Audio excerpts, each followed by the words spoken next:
Hello everyone, and welcome back to the Bleed Norwich YouTube channel. Today, we have a very special guest, National League football scout, Mr. Tommy Wilson. How are you doing?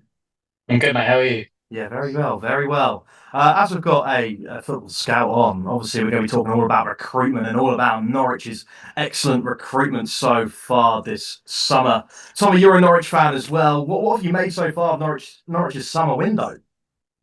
Um, I'm feeling more positive now. I was a bit nervous at the start of this, right in the last season, but we've really bought into, I guess, the process, and it seems like it's paying off on paper. On paper, Of course, well, football isn't played on paper, unfortunately. It's played on no, but a you know what I grass mean. Anything pitch. can happen. Anything can So happen. we don't know yet. It could be a relegation scrap for all what we know, but I'll tell you what, we're both very excited, aren't we? Absolutely. Absolutely. But we'll start off with the back end of the pitch, the goalkeeping area. We have had an overhaul in the goalkeeping area. We have brought in Dan Grimshaw from Plymouth, Louis Molden from Crystal Palace, and Vladan Kovacevic from Sporting Lisbon. Obviously, Angus Gunn left at the end of his contract at the end of last season. George Long looks to be sort of no longer in the first team picture. Vicente Reyes is still involved, but we also haven't seen anything of Dan Barden, although he might still or might not be on the books. We are sort of yet to see on Yeah. that one. That's a confusing one. But Tommy, the goalkeeping area, what have you made of that? I mean, it's positive. It's exactly what we needed. I think might have gone a little bit overboard now with what was it, six first team goalkeepers. Yeah, certainly So where they all fit in. There must be some loan moves, probably for Reyes, I'd imagine for Barden as well. And whatever happens with George Long, of course, then that leaves us with three solid options, which I quite like. Yeah, of course. I think Kovacevic obviously now being the number one. We did see sort of glimpses of him in the game against the Belgian side. I don't want to try to pronounce them. Zolta Warrigan or something or another. Sounds good to me. So exactly. But yeah, and he looked very comfortable with his feet is one thing I must say. There was one clip I've seen of it was a very shaking moment. I would like to see that in an East Anglian derby. I'll Yeah, tell you that. But he looks confident in between the sticks. And when Reyes came on, he did make a good few saves as well. So yeah, there might still be a future for him despite the goalkeeper overhaul. But like you say, very positive. And yeah, no, it's interesting. It's a younger age profile of the goalkeepers as well now. And obviously the whole sort of transfer window. We're going for it looks like sort of that mid-20s age where they've got a bit of yeah. experience, but are still got time on their side. What do you make of sort of that approach, Tommy?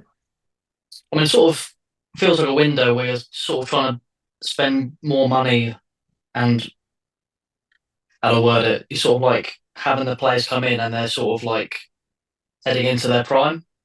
They're sort of at that age level where they should really be heading towards the best they can be. They can obviously improve. They're still, what, 27, 26. Yeah, So it's definitely a nice change, as well as, you're bringing in the younger players for the future, but you need players for now, which I think is important. So I'm glad that we're sort of really taking it into our stride and we recognise that. yeah, because that's the thing. We've more sort of like we look at the previous two summers. It's sort of been uh, far in between sort of what we're Yeah, going for fully. now. We've found the happy medium now. It seems like because last summer Johannes Forum had the ideology of bringing in young players that are going to be ready in a couple seasons time, whereas David Wagner wanted to bring in ancient players with experience in the championship. But we sort of found that happy medium where yeah they've got time on their side, but like you say, heading into their prime and. Big fan of what Liam Manning and Ben Napper are trying to do with that. But we'll Absolutely. we'll touch on the sort of the defensive side of things still. Harry Darling on a free transfer. That one got me going a bit. What about you, Tommy? Absolutely cannot complain about that. He is pretty proven at the level as well. He's a solid player. He's only 25 as well, so No. it gives you a bit of confidence that he could really be there for a number of years as well. And he's a fairly local lad, so He is. He's what, from the Cambridge area, since he's from yourself, Tommy. Cambridge. Yeah, yeah, So yeah, no, it was such a big signing on a free transfer. And I think because it's a free transfer, there's not sort of a lot of big money behind it.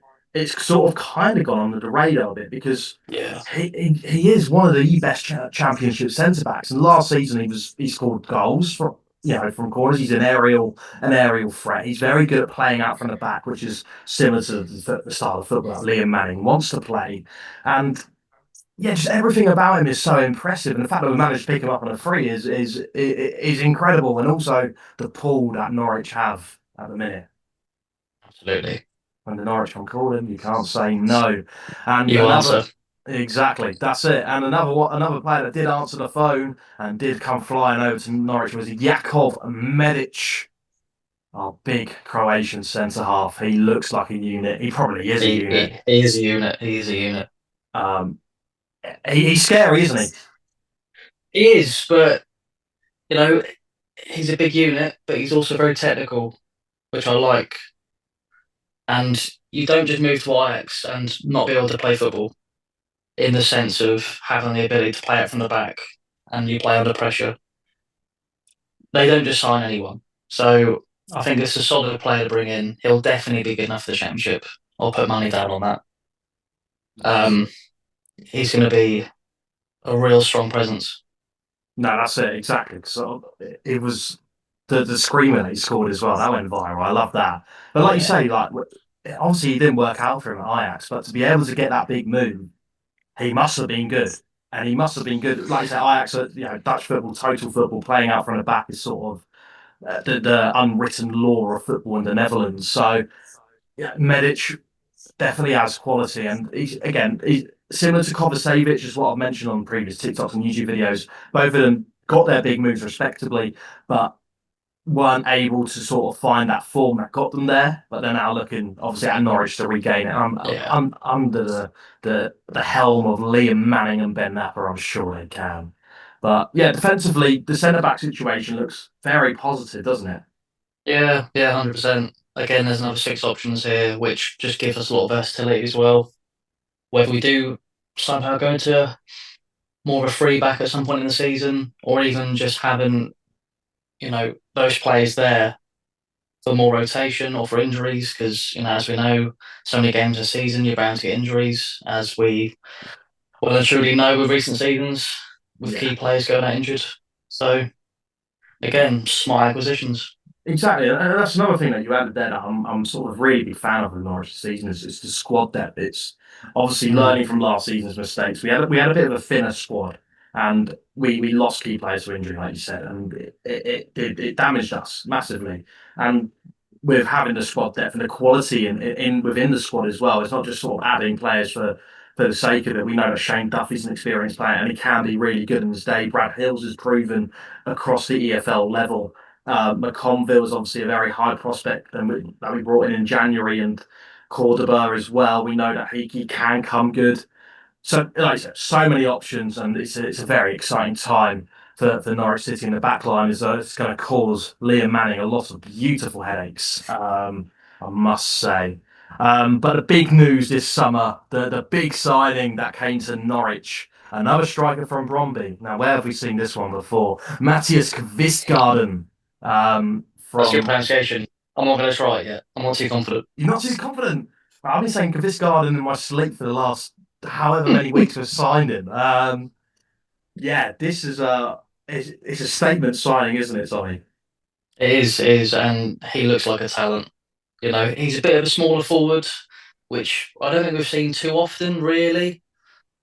So In the last 10 years, but I don't know if you've read about him, Tommy, but so he used to be a gymnast as well, and he wins an awful lot of headers. I've seen the compilations of the celebrations, mate. I'm excited already, Oh, he sang in Derby Day, 90th minute, Matthews Kvistgaarden with a header, then a front flip. mate. Oh, Mate, it's more than a front flip. the It's backflip, the absolute flip. acrobatics. It's just That's it. incredible. You're not, the thing is with Matthias Kvistgaard, you're not only getting a top quality forward that's going to bring Norwich to the Premier League, you're getting an Olympic level gymnast show every time he scores. So you get your money's worth with Matthias Kvistgaard. Absolutely. But no, he's such an exciting signing. And Tommy, obviously, through our work, we watch a lot of Danish football and football all over the world. And we've seen probably a fair bit of Kvistgaard without even knowing who he really is. Yeah, And absolutely. he is an exciting player, an excellent forward. Obviously, not proven in the English football leagues. And it might take time for him to adjust, of course. But, you sign a player that's worth about £12 million and sign him for 6.7 million. We've got still here, haven't we? It's a serious bargain. It's a serious bargain. But yeah, he does look like a real serious package. He can play pretty much anywhere. A striker, left wing, right wing. He's literally made his debut for Denmark as well, which again they don't have much success, but I think they're always everyone's dark horses in the European tournament. So Oh, of that is also course. something to put on the CV. That's it. Yeah, the Danish national team, especially in the recent sort of 10 years, has been one of the like you say, dark horses of European football. Always do very well in the Euros and whatnot as well. So for him to make Absolutely. his Denmark debut when he's playing in the championship now is very impressive. And yeah, I'm just excited to see him involved. I'm flying out to Holland with the other League Norwich boys on Friday to watch us play against Arden Hagen. We see Mattis Kvistgaard score. Best believe I'll be front flipping down them stands. I just can't wait to see him play, Tommy. I'm really excited. Yeah, I'm excited as well. I can't wait to just see, how he fits into the system and just I'm sure he's going to be a massive improvement as well. And obviously, what the Atanasio said in the recent fan forum meeting is that Kvistgaard isn't a Sargent replacement. He would have been signed regardless if Sargent stays. Now, we'll go a little bit on to Josh Sargent now. Now, obviously, there was rumours and links and talks that a deal had been agreed with Wolfsburg. That's a hoax. That deal has not been agreed as of yet. They still haven't met the valuation. Now, Tommy, just imagine a world with me here where we see Matthias Kvistgaard and Josh Sargent leading the line at Norwich City. Now, does that scream championship title or does it not? I'm saying get the bus book now, Delia. Get it, Delia? Not but even Delia anymore. that's not even doing it. But she'll be on the It's just bus. ingrained in my head now. Yeah. But yeah, no, honestly, I don't want to get too excited now because, I think there's still a fear that maybe Sargent won't, you know, be our number nine, come the start of September because anything can happen. But I don't know, it's a confusing one because, he has played That's the thing, and he got given the captain's armband. He's still involved with the and training squad. I don't know why you'd want to play, if you're forcing a move because you're one injury away from just making half in collapse. So I'm quietly confident. That's the thing, Yeah. because there's rumours going around. Oh, Wolfsburg have agreed a deal. I know they haven't. And I'm just like, I'm now sitting here like, well, what if? Like, this is the thing. It's the Yeah. hope with football fans and with Norwich fans in particular. It's the hope that kills you, and this hope is gonna Yeah. it'll come back to bite me. By the time this podcast goes out tonight, Josh Sargent just signed for Wolfsburg and I hope not. it'll be a bloody nightmare. I But really hope obviously, not. talking about departures, obviously we did lose Borja Science only a couple of weeks ago now. That's a big loss, isn't it, Sorry? Yeah, it's a big loss. I don't know if I'm maybe part of a small minority or not, but I I think out of most of our top players, that was the one that I was most happy with leaving, which might sound a bit crazy, but again it's controversial. But he was so key at the start of the season, and then I think with the red card and maybe some attitude problems and maybe the fall off in form just made me think that I would happily find a replacement for him because I think you can find more players that are sort of like in that role than you can like a Sargent, for example. No, I think that's a very fair point.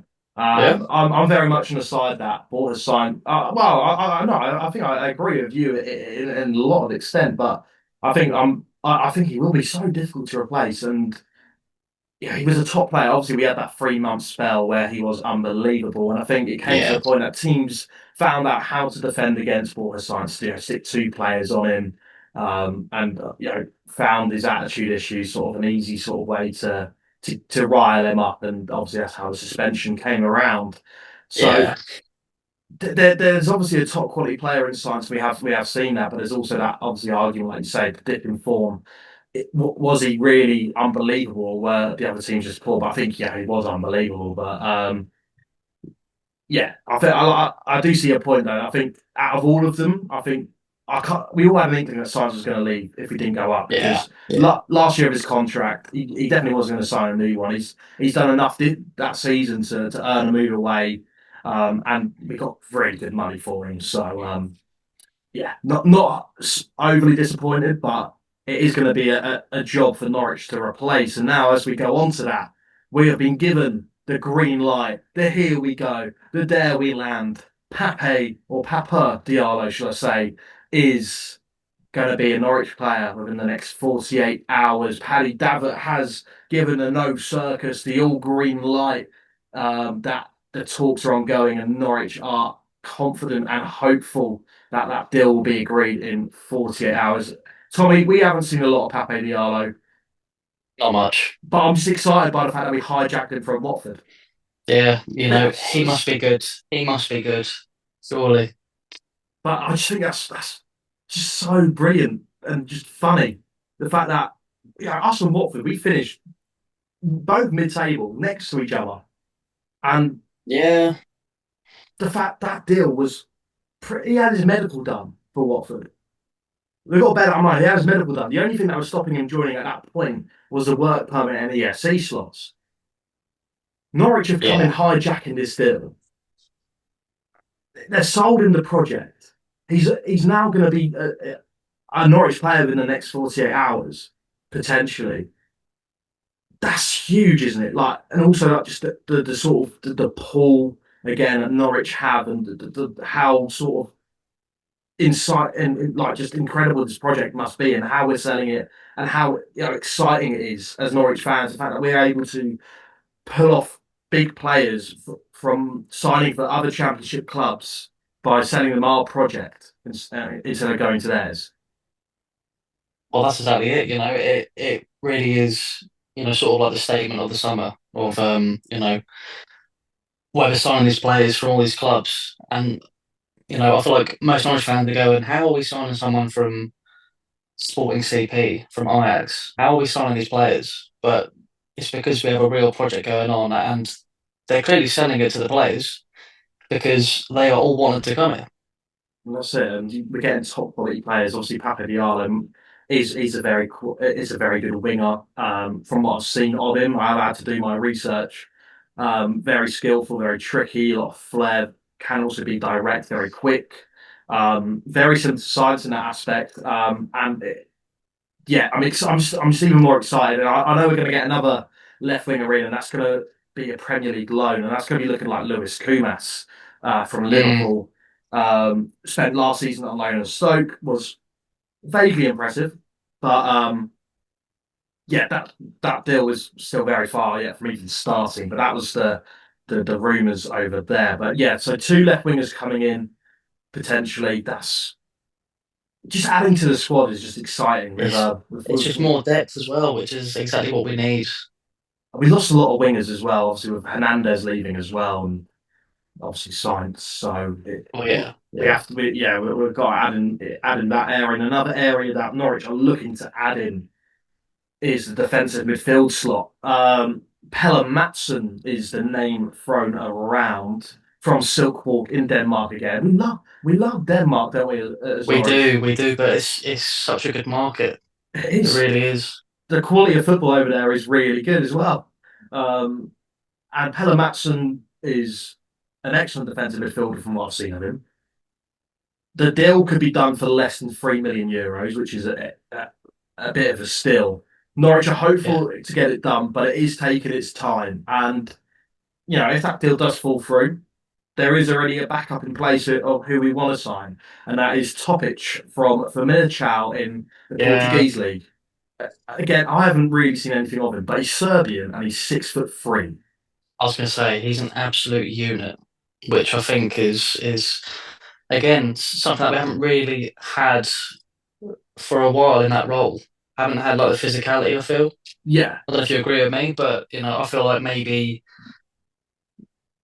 4 or 5 years now. We've sort of lacked that physical, sort of like a Bradley Johnson player, Yeah, like a Teddy player. Oliver Skip, Like yeah, well, yeah. I mean, it could be argued, but I just feel like you need to have bit of grit. just a physical presence. Yeah, someone able to win the Who- ball back and sort of start attacks. We haven't had, and Yeah, I would always stand with that. We never replaced Oliver Skip from the season we last went up with. Um, and it's true. It's true. my love for Oliver Skip as well. But yeah, so I think the fact that we've got defensive midfielders in the line that we're looking to sign is very exciting. And massively needed as well. So we signed Jacob Wright, but I think he's more of a playmaker, like a deep line playmaker, Yeah, rather than a ball winning, tough tackling, 6'3" Serbian. But again, it's just all excitement with Norwich. The fact that we've it signed is. so many players already, but we're still signing more. And we're linked with big names, and yeah, it's just I'm just loving it. I'm loving this summer.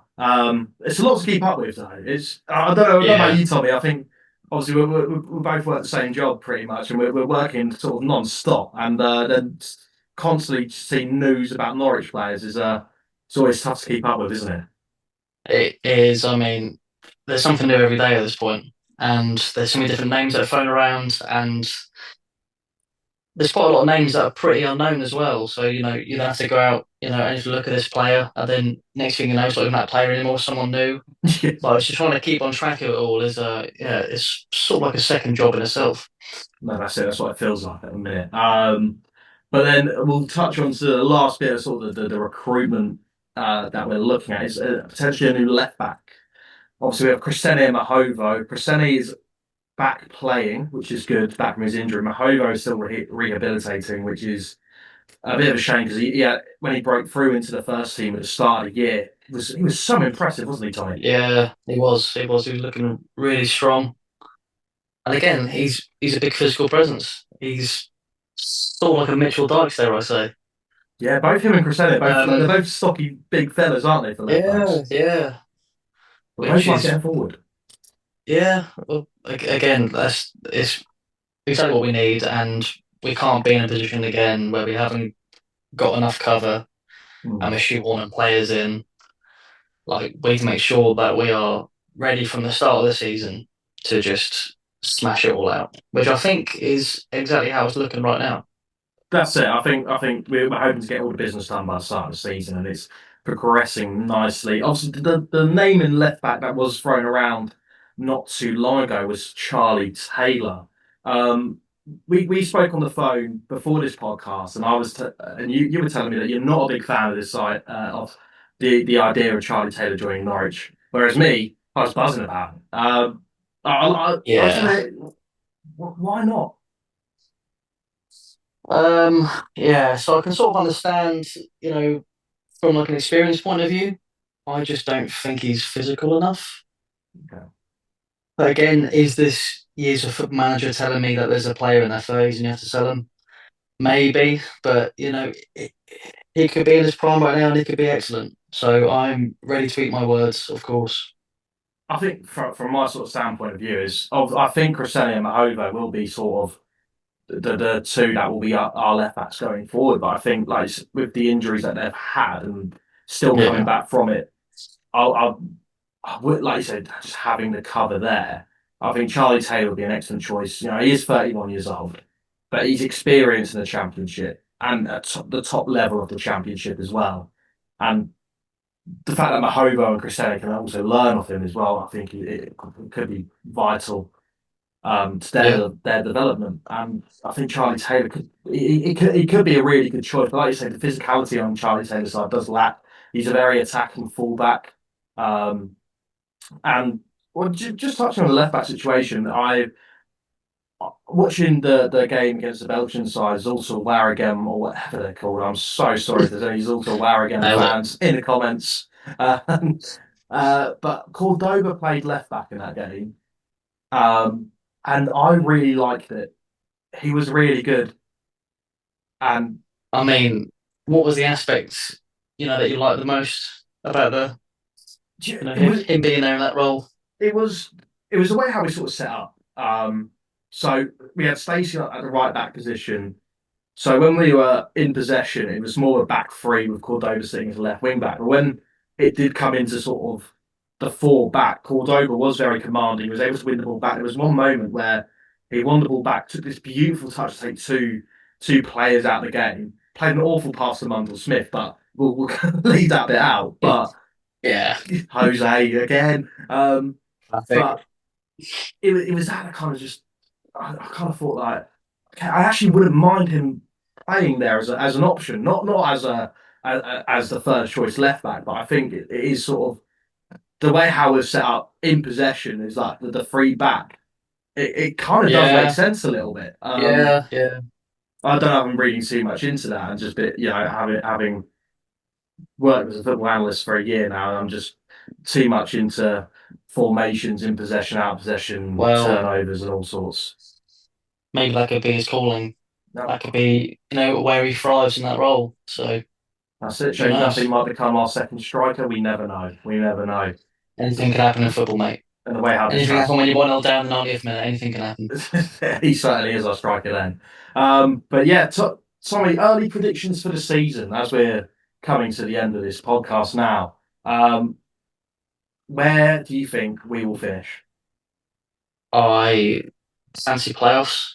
My Okay. heart says playoffs. My head says we're going to win the lot. Yes, that's what we want. The whole shebang. 100 points, 100 goals, and this garden scoring 50 of them. We're getting 50 somersaults. We're getting the Olympics gymnastics at Carrow Road with Mattis And I can't Quizgarden. wait. I That's what cannot we're wait. that's what we're here for. Well, thank you very much to all you wonderful viewers over on Bleed Norwich for tuning in to this exclusive podcast with National League Scout working with what clubs have you worked with, Tommy? Are we not allowed to disclose that? I don't think I can say that anymore. Come It's on my no. LinkedIn. Add me on LinkedIn. There we go. Add him on LinkedIn. You can find out who he's worked for. But Tommy is a very knowledgeable man in the footballing world and certainly knows a lot about recruitment. You've made recruitment plans yourself, haven't you, Tommy? Oh, always, What always. what what would you rate Norwich's recruitment plan out of 10? Out of 10 at the minute, Yeah, I'd have to give it like an 8, maybe an 8.5. well there Things we can go. always be better, but It's they've done a pretty positive, good job so far. positive. Well there we go. The man himself has spoken. So there we go, guys. Thank you very much for tuning in once again, and we'll catch you guys in the next video.